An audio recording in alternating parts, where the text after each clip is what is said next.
let us all do we can to build a better future. That being said, let's get started with our first segment. So, Neera Tanden, we're talking about her again, folks. Neera. I wish she was far away, Tanden. Well, Dan, you're not going to get that wish, buddy. I know. I'm sorry. But, you know, there's a lot of things trending on social media. And we found this wonderful clip from Case Study QB. Be sure to follow him on Twitter. He found this gem of Senator John Kennedy. Isn't it poetic that the only person that comes to Bernie's defense is a Republican?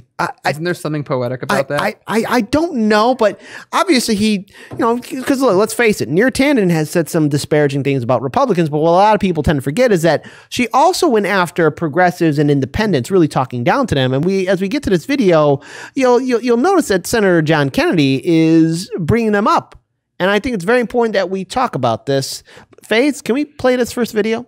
Tell you, I'm very disturbed about your personal comments about people. And it's not just one or two. I think you deleted about 1,000 tweets. And it wasn't just about Republicans. And I don't mind disagreements in policy. I think that's great. I love the dialectic.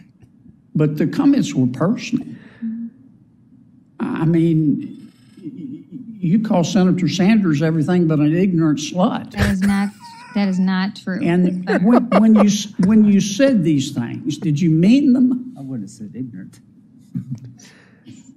Senator, I have to say, I deeply regret my comments. I understand that. And When I you feel said badly them, did about you them. mean them? Hold on. This is Understand the cake right here. You've taken them back, but did you mean them? I'd say the discourse over the last 4 years on all sides has been incredibly polarized. I'm asking about yours. Did you mean them? I really feel badly about them, Senator. Did you mean them? I feel badly about them. Did you mean them when you said them? I mean, I would say social media is I've Did you heard a mean them terrible when you discourse. said them? Don't I feel use terribly social about media them. as an excuse. Did you mean them when you said them, or were you not telling the truth? I mean, I feel badly. I look back at them. I said them. I feel badly about them. I deleted tweets over. Are you saying that because you want to be confirmed? No, I felt badly about them. And Did you mean them when you said them? Senator, I must have meant them, but I really regret them.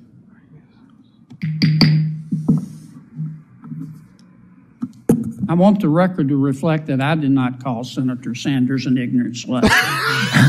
Okay?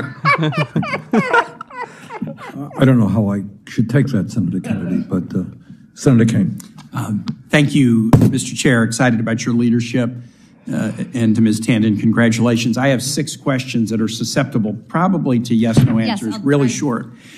If Okay, there's a lot to unpack with that video. First of all, the whole world knows that, you know, when Trump was kicked out of office, you know, now Biden's president, everyone was saying, America's back to civility. Or, hey, world, America's back. Hey, world, we're still acting like children.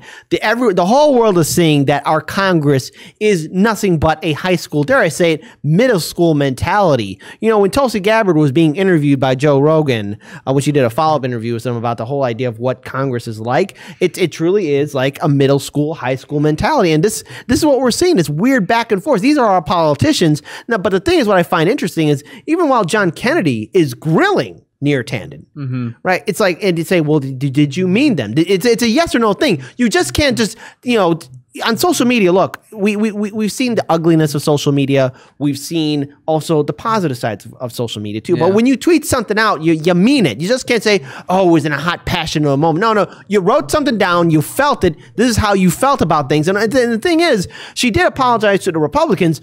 I don't think she's ever really apologized to Bernie Sanders supporters, progressives, or independents. And so when grilled into it, she finally confessed.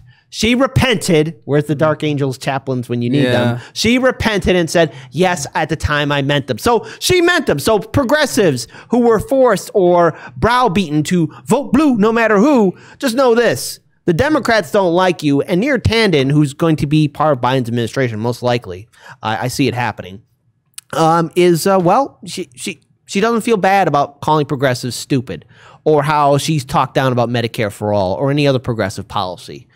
This is what happens when you compromise with the DNC and not use your leverage of power against this weird two-party system that we have here that's stuck in neoliberal mentality. But we have people also who have a mindset of high schoolers. And this is our Congress. No wonder they have a 13% approval rating. But sadly, I think that 13% approval rating is way too high.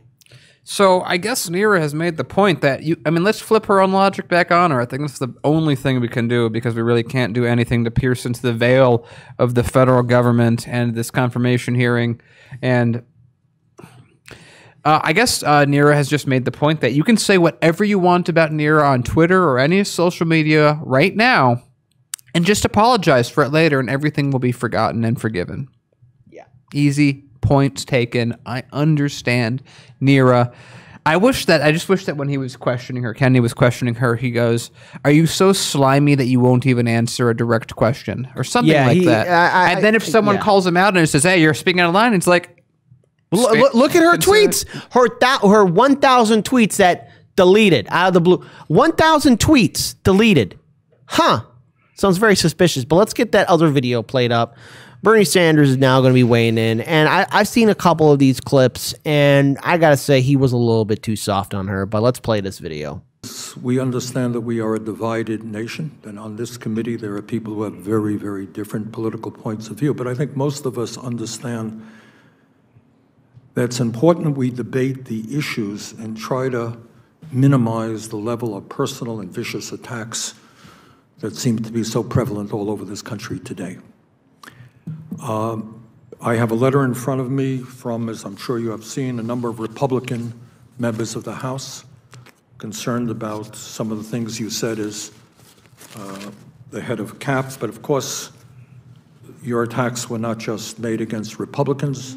There were vicious attacks made against progressives, people who I have worked with, me personally. So as you come before this committee to assume a very important role in the United States government at a time when we need serious work on serious issues and not personal attacks on anybody, whether they're on the left or the right, can you reflect a little bit about some of your decisions and the personal statements that you have made in recent years?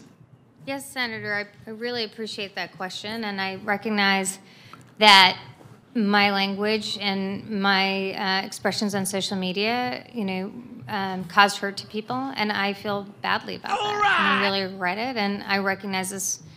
It's really important for me to demonstrate that I can work with others, and I look forward to taking that burden. And I apologize to people on either the left or right who are hurt by what I've said. And as you know, it's not a question of being hurt. We're all big boys, and I don't see too many girls here, but big boys who get attacked all the time. But it's important that we make the attacks expressing our differences on policy, and that we don't need to make personal attacks no matter what view somebody may hold. So can we assume that as the director of the OMB, we're going to see a different approach if you are appointed than you have? Yes, I understand that you beat up my younger brother and stabbed my dog, but different times. Too many personal comments, and my approach will be radically different. Thank you. All right, let me get to another issue that concerns me very. Okay. Daniel, can I just make this point that I really would like everyone to jump on Twitter and do something about? I want everyone to tweet AOC right now. I want you to ask her, how violent is Neera Tanden? Yeah, because she put out a lot of mean tweets about progressives and independents, and it makes no sense whatsoever. But even then, hearing Neera Tanden, because even Bernie Sanders brought up what his supporters went through by her, and you know what it reminded me of? It reminded me of Beth Smith saying, or Rick saying to Beth Smith, I'm sorry that you feel like you deserve an apology. Yeah, that's exactly what it is. Yeah, and that's really what we're getting from Neera Tanden and the Democrats. And this is what happens when, again, you compromise on your values and you decide to vote for the lesser of two evils. Because again, Neera Tanden, it's very important to note when in that emails that was leaked out. Number one, she emailed to one of her colleagues, "Hey, we have a huge deficit. They have a lot of oil." So while, hey, kudos to Biden for having such a diverse, and look, it is a diverse administration. It's a lot of firsts, and these are great historic things, okay? I'm not going to take that away, but a lot of these people are corporatists. They're corporatists through and through. So, yeah, we know, okay, Orange Man gone, and maybe he was more upfront with his BS because, hey, let's face it, Donald Trump, he is who he is. But we're getting the same thing, only except the wonderful, beautiful mask of neoliberalism. And how'd that all work out for us? Yeah, and again, we've covered so many stories over the years of the destruction wrought by Neera Tanden and the terrible things that she's done, the connections she's made, the just wanton desire, as Kit pointed out, to go bomb people and blow people up overseas for some gooey liquid, yum yum. Yet, we've seen this in people on TV as well. What is the actual crime that she will be held accountable for? She can write thousands of tweets violently, to use AOC's terminology, disparaging people on both sides, but really anyone that doesn't agree with her or isn't aligned with her or someone she isn't told to do so. And she can do that repeatedly, day in and day out, and take the power that she has and attack people with it day in and day out. And on two fronts, say two things. That she's apparently done all of this in the name of someone more powerful than her. Yeah. Because if that was not the case, she would not be in that seat. Because someone has to want her there, Joe Biden and his group of people. And again, to have Neera Tanden on, who is such an enemy of progressives, both from her point of view and her point of view, says just how much progressives matter. At the same time that the Biden campaign refused to hire on anyone from Bernie's campaign. And on the other side, what a doormat Bernie is on this issue. At some level, if someone attacks you and your supporters so viciously, if that's not enough to do more than a statement or a couple sentences, yeah. What are you doing, Bernie? What do you have left in you, Bernie? Where are you going, Bernie? Are you already gone, Bernie? Because it seems like you're not there. Because I can tell you in any job setting, if you, for a year, attack a company, attack its employees, attack its customers, attack its leadership, you don't ever get to go in and get a job with them. That's just how it works. So the fact that Bernie's not doing more against this, I mean, even if she's going to get it anyway, don't vote for her. And again, AOC should not be able to vote for her either. I'm not sure if she's eligible to vote in this fashion, but that's violence. AOC has already determined what she thinks violence is. A lot of adjectives and pronouns. A lot of adjectives and pronouns that are going against her negatively. So if AOC doesn't hold consistent to someone who is perhaps someone, I don't know if we have any specific examples of AOC being directly attacked by Neera. I bet there are. Yeah, there are. And maybe in those 1,000 tweets that were deleted. Yeah. But if AOC doesn't say anything against this, I'm going to have to question further her ability to determine what's violent, what's not, what's real, what's not, and further Bernie on what resistance are we talking about here? If the person who is perhaps, as I think someone mentioned in chat, the person who lit a match and threw it at the progressive movement, if that's not enough to not get your vote, you can just say, I'm Bernie Doormat Sanders. Yeah. Let's go ahead and play that final video, and then I will give the final notes on the story, and then we'll move on. Another issue that concerns me very much, I happen to believe that big money interests have an undue influence over the economic and political life of our country, that too often campaign contributions are what determines policy rather than the needs of ordinary Americans. And according to the Washington Post, since 2014, the Center for American Progress has received roughly $5.5 million from Walmart, a company that pays its workers starvation wages, $900,000 from the Bank of America, $550,000 from J.P. Morgan Chase, $550,000 from Amazon, $200,000 from Wells Fargo, $800,000 from Facebook, and up to $1.4 million from Google. In other words, CAP has received money for some of the most powerful special interests in our country. How will your relationship with those very powerful special interests impact your decision-making if you are appointed to be the head of OMB?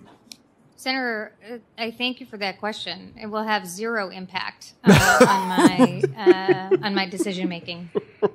I'm actually Cap took a number of positions that disagreed vigorously with the policy positions of those institutions. But I appreciate this question, and it is my role. It will be my role to ensure that I am only serving the interests of the American people, the administration, and its agenda to address rising inequality and address the needs of working families.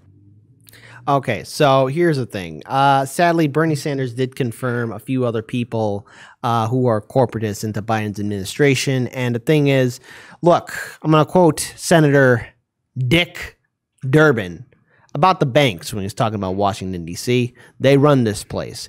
Big money influence all these political leaders. I mean, you're living in a different reality if you think that the Democrats are not influenced by big money, just like the Republicans. It's one big club and you ain't in it. George Carlin was right on point with that.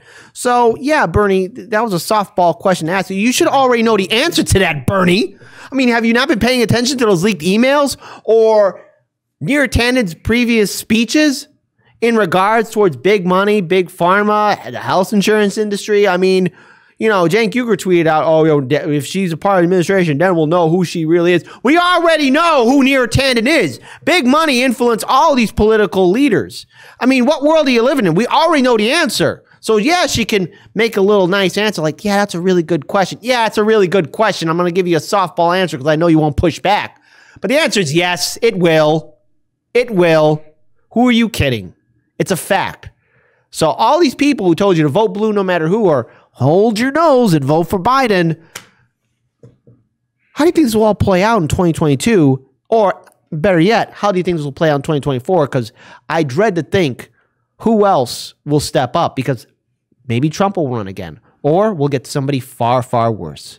This is neoliberalism at its finest, and there's this whole charade with this impeachment trial and this whole thing with Neera Tanden's confirmation. I mean, it's all one sick show, all while Americans are starving, waiting in line for food. We're still waiting for our stimulus checks.